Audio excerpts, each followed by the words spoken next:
Bienvenue dans ce nouvel épisode de Soluble. Aujourd'hui, je souhaite médiatiser une grande opération de solidarité numérique. Bonjour Camille Bardou. Bonjour.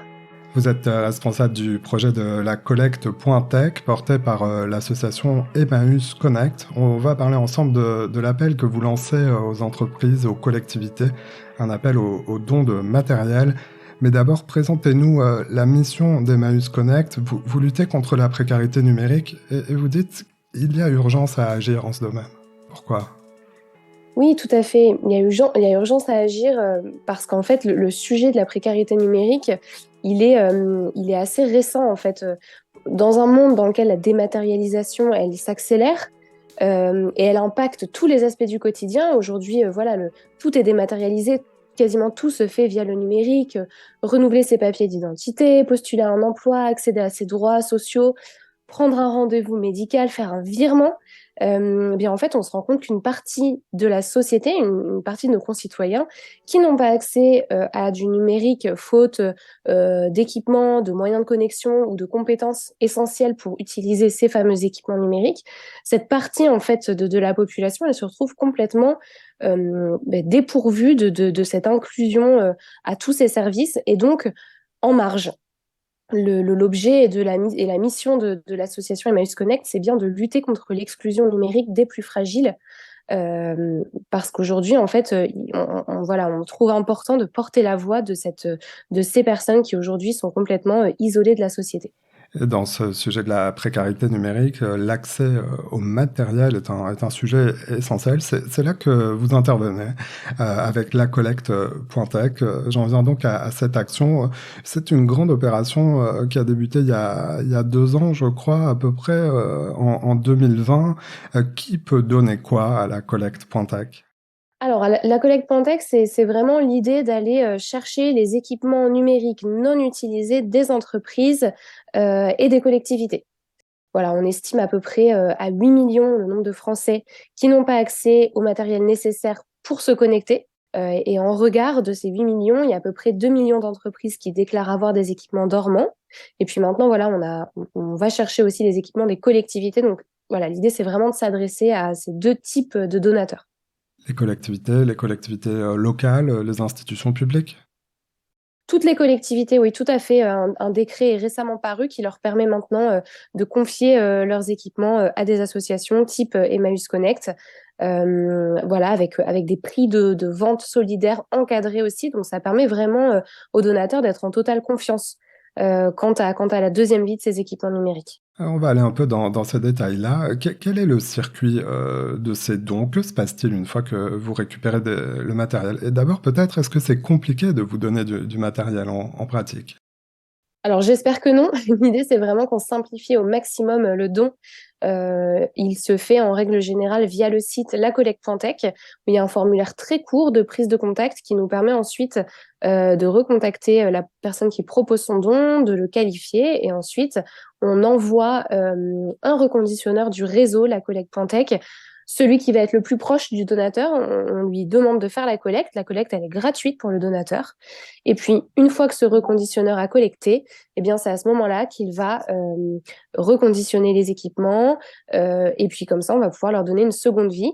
Ils vont ensuite rejoindre un réseau de structures distributrices dans lesquelles il y a nos points d'accueil, 13 en France, les points d'accueil Emmaüs Connect, et puis tout un réseau d'associations partenaires qui vont aussi pouvoir distribuer ces équipements. Les dons en matériel sont essentiellement informatiques, ordinateurs, tablettes. Ça concerne aussi les smartphones. Tout à fait. En fait, on a l'habitude de dire sur la collecte Pantech que l'on recherche des équipements nomades. Donc, en effet, ordinateur portable, smartphone et tablette. Voilà, pour équiper les personnes qui sont en précarité, qui sont parfois pas toujours dans les mêmes domiciles, parfois qui n'en ont pas. Donc, on va vraiment viser ces équipements nomades. Donc vos partenaires les remettent en état. Finalement, les entreprises qui ont un parc informatique ont l'habitude quand même de le renouveler assez régulièrement. Vous réussissez à obtenir des dons en matériel assez récents, utilisables, où il faut vraiment beaucoup les réparer. Non, alors évidemment, dans le modèle économique du projet, puisqu'à la fin, les équipements sont vendus vraiment à tarif très très solidaire, comptez 150 euros pour l'ordinateur le plus qualitatif que l'on obtiendrait. Évidemment que quand on doit payer des personnes pour collecter, pour réparer, reconditionner, l'objectif c'est vraiment de collecter des choses les plus fonctionnelles possibles. Et donc on s'en sort, on y arrive bien. On a de très très beaux partenaires qui nous font confiance, qui croient dans le projet, qui croient aussi à l'idée de ces boucles que l'on fait. On n'en a pas encore parlé, mais la collecte.tech, c'est un projet, mais c'est surtout cette filière régionale. Donc l'idée, c'est vraiment de fonctionner à échelle d'un territoire régional pour identifier les besoins des personnes en situation de précarité numérique, et puis faire travailler les donateurs et les reconditionneurs ensemble, vraiment à échelle d'une région. Et donc, on sait aussi que ça parle aux donateurs. Et donc, les donateurs qui nous font confiance savent où partent leurs équipements. On peut vraiment assurer une traçabilité de A à Z. Et je pense que c'est aussi un bel argument, bien sûr, en plus de l'effacement des données, mais qui est vraiment la base de la base, on va dire. Donc, du coup, voilà, ça marche plutôt bien. On a déjà collecté plus de 23 000 équipements. Donc, on est plutôt content et les donateurs comprennent bien et de plus en plus pourquoi est-ce qu'on collecte des équipements qui sont fonctionnels ou qui sont proches d'être fonctionnels. Voilà, une fois que on leur dit à qui on les confie, que des fois on leur fait visiter nos points d'accueil, qu'on leur fait comprendre en fait sur le terrain à qui s'adressent ces équipements, d'un coup, eux comprennent qu'en effet, on ne peut pas, sur un projet comme la collecte.tech, confier des équipements qui ont 10 ans, sur lesquels on ne peut plus mettre euh, de logiciels actuels, etc. Parce que du coup, c'est pas un cadeau, en fait, pour des personnes en situation de précarité numérique. Ouais, l'objectif, c'est vraiment l'utilité derrière, c'est là que j'allais dire se fait tout l'impact du don. Vous disiez 8 millions de personnes sont concernées par la galère numérique. Cela touche des profils de personnes en particulier. C'est 8 millions juste pour ceux qui n'ont pas accès au matériel, hein. Pour le nombre de personnes qui sont vraiment en situation qu'on appelle d'électronisme, on est plutôt autour de 12. Donc ça représente quand même beaucoup de monde. On a tendance à imaginer que, alors voilà, on pense tous à nos grands-parents qui sont en difficulté face au numérique. On a tendance à oublier que les jeunes aussi, malgré ce que l'on peut penser, peuvent être en situation d'exclusion numérique. Aujourd'hui, c'est pas parce qu'on sait utiliser TikTok et Instagram que l'on sait aller sur Pôle emploi, que l'on sait faire un CV. Donc voilà, les seniors évidemment ont des besoins, les jeunes sont aussi présents parmi nos publics et grosso modo en fait ce dont on se rend compte c'est que cette exclusion numérique elle touche tout le monde. Il n'y a pas de profil type. Voilà, ça va être des migrants, des jeunes en recherche d'emploi, des personnes en insertion, des seniors. Voilà, on a vraiment tout type de personnes qui peuvent être touchées par cette exclusion numérique. Le but des dons est donc de pouvoir les revendre à un prix accessible. Vous avez évoqué 150 euros environ. Comment concrètement on peut bénéficier de l'aide d'Emmaüs Connect et se procurer un de ces matériels? Pour bénéficier de l'aide d'Emmaüs Connect, en fait, il faut être orienté par un travailleur social. Donc l'idée, c'est vraiment que nous, on fait confiance aux travailleurs sociaux qui sont sur le terrain, aux assistants, assistantes sociales, par exemple, et qui vont identifier une situation face au numérique, une situation de complexité face au numérique, et qui vont ensuite nous orienter ces publics, les orienter dans nos points d'accueil, mais aussi les orienter dans d'autres structures de l'action sociale que l'on accompagne. Et voilà comment est-ce que ça se passe en fait. Une fois que ces personnes arrivent, par exemple chez nous dans un de nos points d'accueil, ben, on va vraiment diagnostiquer le besoin. On va aller un pas plus loin sur le diagnostic du besoin. Chez Emmaüs Connect, on a vraiment 3 leviers d'action. On équipe en équipement numérique, du coup, donc smartphone, ordinateur, tablette. On connecte, donc on permet aux personnes d'avoir accès à de la connexion à tarif solidaire et on accompagne aux usages. Ça, c'est vraiment nos 3 métiers. Et donc, une fois qu'on va faire le diagnostic, on va voir de quoi vraiment a besoin la personne. Est-ce que c'est tout ou partie de ces 3 leviers? Et l'idée ensuite, c'est vraiment de la suivre au maximum pour qu'on puisse lever les freins. Alors, on va partir du principe que tous ceux qui nous écoutent en ce moment dans ce podcast sont connectés, puisque c'est un projet qui est totalement numérique. Mais il faut donc pas hésiter à en parler, j'allais dire, autour de soi et pas que sous forme numérique. Euh, quel, euh, quel conseil vous donneriez à nos auditeurs qui sont dans le milieu de l'entreprise, salariés ou chefs d'entreprise, pour se rapprocher de vous? Qu'est-ce qui est le plus simple? Le plus simple, c'est déjà de prendre conscience du sujet. Donc, si les mots, si tout ce qu'on vient de se dire aujourd'hui arrive à vous convaincre, vous qui nous écoutez, tant mieux. Si vous avez encore besoin de vous renseigner, le site d'Emmaüs Connect est à votre portée vous allez pouvoir trouver pas mal d'informations dessus.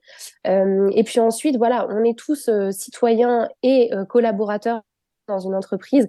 C'est vraiment de proposer à tous ceux qui nous écoutent d'interroger, alors selon votre métier, votre place dans l'entreprise, d'interroger peut-être votre DSI, d'interroger les personnes qui travaillent en RSE ou directeur. Enfin voilà, l'idée c'est de commencer par se dire, OK, comment est gérée notre flotte, comment est gérée la fin de vie de cette flotte, le renouvellement. Et à partir de là, en fait, en tirant ce fil d'Ariane, on se rend compte que très souvent, les solutions pour la fin de vie des équipements, elles peuvent ne pas être très très claires ou alors on n'a pas pensé tout simplement que bah oui, il y a des associations comme Emmaüs Connect qui collectent les équipements et que ça peut aussi vraiment faire sens. Ce que l'on a tendance à dire aussi aux collaborateurs, c'est que c'est un vrai projet d'entreprise en fait. L'idée, c'est vraiment qu'on travaille, nous, avec les donateurs, comme je vous le disais, sur la traçabilité des dons. On va pouvoir vraiment leur raconter l'histoire de la seconde vie de leurs équipements. Ils peuvent venir, comme je vous l'ai dit, en point d'accueil, voir ce que c'est la précarité numérique pour comprendre. On croit vraiment chez Emmaüs Connect au terrain. On est une association vraiment de terrain. Et donc tout ça, ça peut aussi permettre de convaincre et de lever les inquiétudes des donateurs qui sont légitimes, hein, qui sont celles que je vous ai citées tout à l'heure, notamment l'effacement des données, la traçabilité, etc. Tout ça, chez Emmaüs Connect, on le certifie. Donc en fait, une fois qu'on a levé ces blocages, finalement, le don, il est simple, hein, c'est assez évident. Voilà, les équipements que vous n'utilisez plus, les équipements qui soit traînent dans des placards, soit que vous allez mettre en déchetterie parce que pour vous, ça va être peut-être un peu compliqué de voir ce qui est fonctionnel, ce qui est pas fonctionnel, ou alors les équipements que vous avez l'habitude peut-être de revendre à des brokers. Et ben, l'idée, c'est vraiment, interrogez-vous, demandez-vous si toute ou partie de ces équipements ne pourrait pas venir aider un projet local et puis social avec une vraie portée environnementale aussi qui est vraiment non négligeable. Oui, parce que sur ce dernier point, sur la portée environnementale, finalement, vous permettez à des émissions de gaz à effet de serre en moins. Vous l'avez mesuré, ça, dans votre impact? On le mesure dans le bilan d'impact qu'on fournit à chaque donateur. L'idée, c'est de leur permettre d'estimer en effet le nombre d'émissions de CO2 qui sont évitées. On essaye de plus en plus aussi d'amener la réflexion sur ce qu'on appelle le sac à dos écologique. Donc, on va aller creuser plus loin. Voilà, en fait, un équipement numérique, c'est pas juste du CO2 qui est émis quand on le fabrique, ça va bien plus loin en fait. Et ce qu'on appelle le sac à dos environnemental, c'est vraiment toutes les matières premières qui ont été, c'est le poids de toutes ces matières réunies qui ont été nécessaires à créer un équipement. Et sur les équipements numériques, on est sur des ratios énormes en fait. Le poids des matières comparé au poids de l'équipement in fine que vous avez entre les mains, c'est assez énorme et on essaye aussi de sensibiliser les donateurs à cette information-là, même si on sait bien que l'impact CO2, c'est celui auquel on pense tous, c'est celui qui est un petit peu plus dans les esprits. Donc oui, en effet, dans le bilan, on transmet ces informations-là. On transmet aussi, on a l'habitude de dire la collecte Pointex, c'est un triple impact. Il y a l'impact environnemental, on sait que à peu près 80% de l'impact environnemental d'un équipement numérique, il se fait pendant sa fabrication. Donc, c'est très logique, bah, quand on évite de refabriquer et qu'on réemploie, évidemment, on a un impact environnemental qui est on ne peut plus fort. Mais il y a aussi l'impact social qui est évident. On équipe une personne, un équipement donné et reconditionné égale une personne équipée ou une famille équipée. Et puis il y a l'impact économique aussi dont je voudrais parler juste une petite minute, qui est très très important aussi. Je vous parlais de ces filières régionales. Euh, L'idée, elle est toute bête, hein. Quand on donne un équipement et qu'on est à Lille, L'idée, c'est bien sûr qu'il ne soit pas reconditionné en Normandie pour être revendu à Marseille. Bon, là-dessus, on est plutôt tous d'accord. Je vous parlais de l'échelon régional, donc on essaye vraiment de fonctionner à échelle d'une région. Et puis, quand on va confier les équipements et payer le travail de reconditionnement à une structure d'insertion locale, qu'est-ce qu'on fait? On pérennise des emplois d'insertion, voire on en crée. Et ça, pour nous, c'est l'impact qu'on appelle économique, création d'emplois ou maintien d'emplois verts non délocalisables. Et pour nous, c'est hyper important aussi. Et donc, le donateur, dans son bilan d'impact, oui, il va avoir l'impact environnemental, évidemment. Il va y avoir l'impact social. Donc, le donateur va pouvoir savoir, grosso modo, la typologie de personnes qui ont été équipées, voire parfois la structure qui a bénéficié des équipements pour transmettre à ses propres bénéficiaires. Et puis, évidemment, on va parler de cet impact. Création d'emplois, pérennisation d'emplois en insertion. Voilà, on croit dur comme fer à l'insertion. On soutient les structures qui font de l'insertion ou entreprises adaptées qui permettent à des personnes de travailler, tout simplement, de se réinsérer dans le monde du travail. Et c'est important aussi pour nous de parler de cet impact. Donateur, bien, quand il nous confie des dons, il fait pas qu'un impact, en fait, il en a 3. Lacollecte.tech, c'est littéralement l'adresse du site internet également, que je mettrai en description de cet épisode. Camille Bardou, merci. Merci d'être passée dans Soluble, le podcast qui médiatise les solutions. Merci Simon.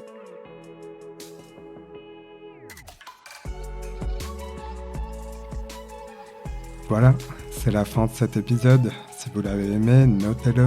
Partagez-le et parlez-en autour de vous. Vous pouvez aussi nous retrouver sur notre site internet csoluble.media. À bientôt.